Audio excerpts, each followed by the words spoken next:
Russia, not only on the north coast of Russia, but also north of Alaska and near Canada. Like I mentioned in my remarks, it's not for peaceful purposes. They're not studying the seals and the polar bears. They're out there doing bathymetric surveys and trying to figure out how they can counter NATO capabilities on and under the sea. So that's something that could grow very quickly, and we need to be mindful of it and ready for it.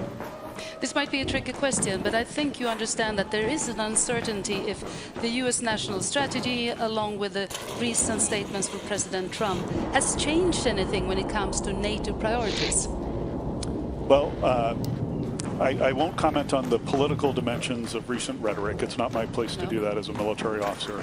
But I will just observe the readout from the North Atlantic Council, where all of our permanent representatives from the 32 nations get together to discuss thorny issues. Those dialogues continue in Brussels. They've been healthy dialogues from what I've heard.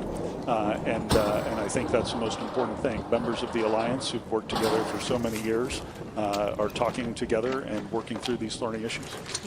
You had this role for about 6 months now. Has your priorities in any way changed? Is it only 6 months? Oh, I'm sorry you feel that way. No. It's actually been truly a fantastic 6 months. One of the best jobs that exists on the planet, in my view, and I've truly enjoyed it. My priorities have been pretty consistent. I've got several of them. One of is, of course, I'm focused on taking care of our people, your people, that you contribute to the alliance and to our missions. They are the bread and butter of what we do every single day. And Michael Clausen and I actually got an opportunity to go see some of the Swedish troops yesterday. Swedish Marines who, some of the most impressive young women and men that I've seen in uniform throughout my almost 33 years of service. So you all ought to be incredibly proud of what those young people are doing for your country and for the alliance. So we need to take care of them. We need to focus on them, get them the equipment and the capabilities that they need. My second focus is warfighting readiness. The alliance is ready to fight tonight. But we need to continue to hone our readiness and be more and more ready every single day. That's headquarters readiness, making sure we have the processes and capabilities in place to do the things we need to do. It's also individual unit level readiness. Michael's focused on that here in Sweden. All of the chiefs of defense are, and I am as well. And it's by being ready that we continue to maintain that deterrence. Speaking about equipment, you also said that we need the material, and it's time to start for them to show up. I mean, the demand is enormous all over Europe. How much a challenge is that the military material needed won't be delivered, so to speak, in time? Yeah, it's a significant challenge, and as I go around, I try to highlight ways that I think we can meet that challenge and we can rise to it. The first is the money does have to be there. It is a prerequisite to send a signal to industry to make the investments they need to increase production capacity. So that is a prerequisite, and I don't want to belittle it. It's incredibly important. But for the first time in the alliance, money is now not the problem. The problem is capacity. So as we think about our investments at the national level, using the 1.5% to bolster organic defense capabilities could be one option. As I mentioned, Sweden's a great example of being able to build a defense industrial base that works across Europe and across the Atlantic, and with defense industry in friendly countries like Japan and South Korea, the broader West, if you will.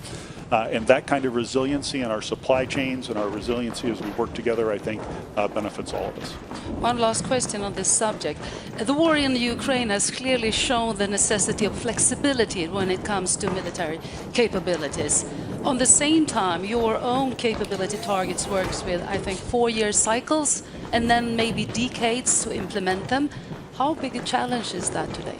Yeah, it is a challenge. There's a couple of things that we think about. First, you're exactly right. Ukraine is showing that we need a pace of innovation on the battlefield. So when we talk about capabilities, here's one that I'm trying to get my mind around, and the great thinkers in here can probably help us. One of our capabilities needs to be adaptability. So we need to build programs that are able to adapt and modify and innovate over time, just as the Ukrainians have built.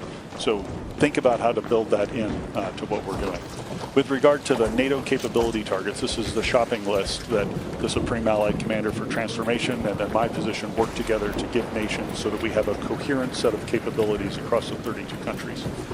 Those capability targets do come on a 4-year cycle, but as an example, we'll say we need Sweden to provide a mechanized brigade. What Sweden then needs to do is think about what does a mechanized brigade mean in 2026. It's probably not what it meant in of those and the technology that you apply to those capability targets. And we'll help you think through that along with our fellow military leaders across the alliance. Thank you so much, General Brinkovich, for attending here today. Thank you.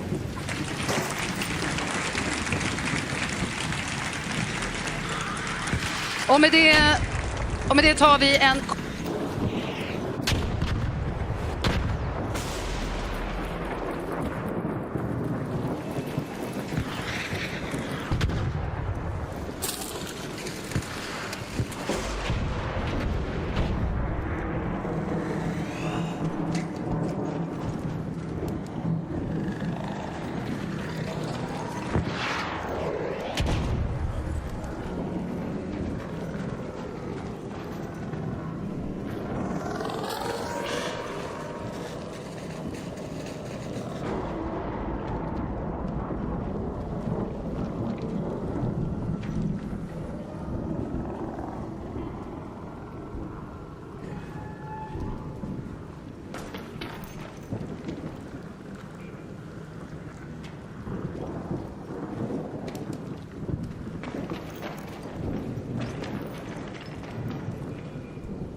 Build a website you love with Wix, where your words create your brand, your opportunity, your breakthrough. Add solutions that meet you where you are and take you where you want to go. Wix.